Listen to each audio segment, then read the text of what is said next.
One of the things we've been talking about a lot on this show is I think it's fair to call it the outright suppression of independent news and politics on YouTube.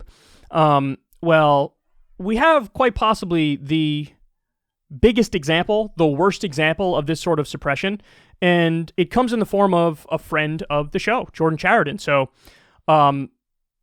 Jordan reached out to a bunch of media outlets to try to explain what was happening at Status Coup behind the scenes. Virtually everyone told him to take a hike. Not interested in the story, even though the details of the story are out of this world. So, the one outlet that was like, okay, we'll cover it, believe it or not, was Fox News. And I'm sure that the reason Fox News covers it is to do a little bit of a ha-ha moment, because their narrative is, oh, conservatives are being censored in social media, right? And now it's like they're covering it to be like, see, chicken's coming home to roost. They're also censoring progressives. So what did you learn?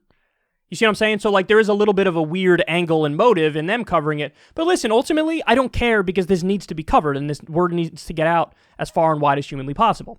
So the title of the article in Fox News is, YouTube faces backlash as progressive journalist claims tech giant trying to push us off the platform. Status Quo's Jordan Chariton says YouTube's suppression of independent journalists favors mainstream outlets. Now, by the way, that absolutely includes, and Jordan himself would say this includes Fox News. This includes Fox News. They are a beneficiary of the algorithm on YouTube that force feeds everybody CNN, MSNBC, Fox News, CNBC, and every authoritative outlet. By the way, just up front, let's talk about this. The notion that they're authoritative is preposterous. No, they just have the most money and the most influence, and they're the biggest institutions and organizations and corporations.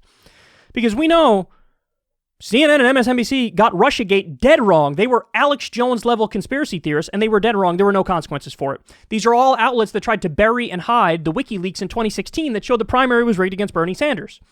So they engaged in massive cover-ups. All these outlets pushed for the illegal and offensive war in Iraq, which killed hundreds of thousands of innocent civilians. They all got the Syria attacks wrong. There's a number of things that they were the ones who were pushing conspiracy theories. They were dead wrong every single step of the way, but somehow they're still authoritative and they get force-fed everybody, and people who got this stuff right get screwed. Get absolutely screwed. So, in the case of Jordan Chariton, this is really, really egregious. So what happened is he does actual investigative reporting. He will go on the ground where things are happening and talk to people. So one of the things he was on top of was what happened in Flint, Michigan. How the water was poisoned by terrible policies and corruption.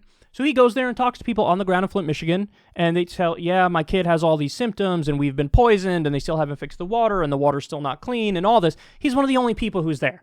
Jordan Chariton is doing the work that mainstream media outlets should be doing if they actually gave a shit and did their job properly.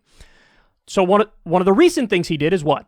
He was on the ground for the January 6th attempted insurrection in D.C.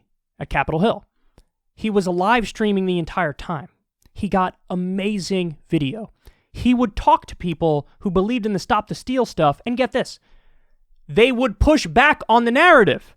So they'd talk to people who were like, it was stolen, it's, Joe Biden stole the election, and they would have all these crazy narratives they concocted around it, which were verifiably false and untrue.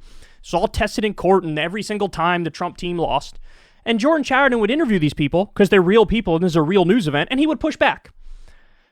The footage was so good, mainstream media outlets licensed the right to use the footage.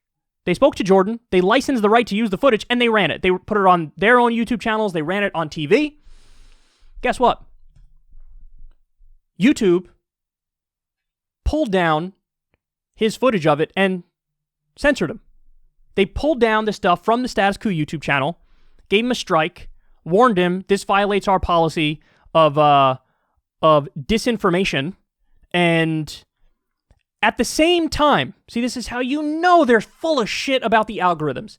At the same time, they pulled down Jordan Chariton's coverage from the January 6th insurrection, where he pushed back on the narrative they were floating out there. They left up the exact same footage on mainstream media channels. The exact same footage. Go ahead. Tell me that there's not separate algorithms, one for independent news and politics and one for corporate news and politics. Go ahead. Tell me. Guys, Crystal Ball is my co-host on Crystal Kyle and Friends. She is fortunate enough to be with The Hill, which is a corporation, a news outlet. She's had open conversations with me about this. Like, wow, it really is kind of crazy and messed up what's happening to all the independent outlets. She knows the reason, one of the main reasons their stuff takes off massively. They do phenomenal work, by the way. But one of the main reasons their stuff takes off is what? Because they're part of The Hill, a corporation. And so they're on the correct algorithm, the fair, equal playing field algorithm. And so she did a video the other day. It's already got 1.4 million views. When was the last time a secular talk video got 1.4 million views? Are my titles not good? Are my tags not good? Is my content or the stuff I'm talking about not interesting? Of course it's interesting enough, but we're on the separate algorithm. And Status Quo is getting it even worse than secular talk. So we were down in subgrowth. We were down 88%. 88%. So there was another crackdown on independent borderline channels. We're down 88% in new subgrowth. You want to know how much Jordan Chariton is down? 130%. His channel has about 100,000 subscribers, and he's now losing subscribers all the time. They have fully buried his stuff.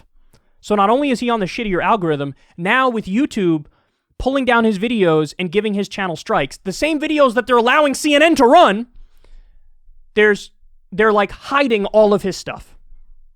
They're hiding it. So anyway, listen, this is a long way of me saying, go subscribe to Jordan on YouTube. Help out independent news and politics however you possibly can. Because listen, we are fighting with both hands tied behind our back. There's no doubt about it. On this show, the way we primarily fund ourselves is through small recurring Patreon donations. So if you can donate $2 a month, it helps colossally. Or pay $5 a month on Substack to get Crystal Kyle and Friends. That helps massively as well.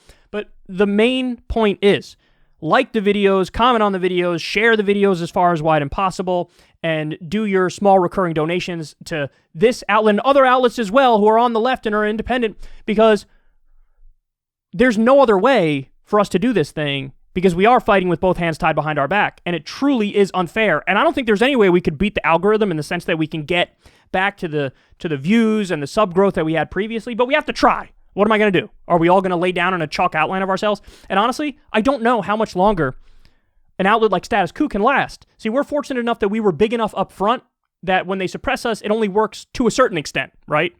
With him, he didn't hit that tipping point yet, so now they could just totally obliterate him. And by the way, here's the response from the YouTube spokesperson on this.